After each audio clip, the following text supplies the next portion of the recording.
po. Urusan na niya May ka. na-encounter po tayo dito na ampalaya at tuturuan natin si farmer kung paano yung tamang pag-pruning.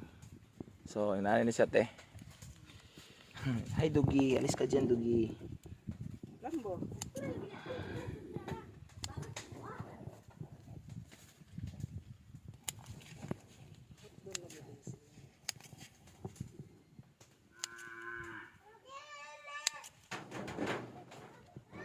Ma, just magpalabis ka na, May.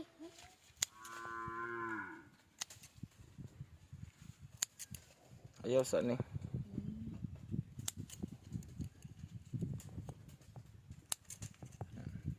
Tapos, oo.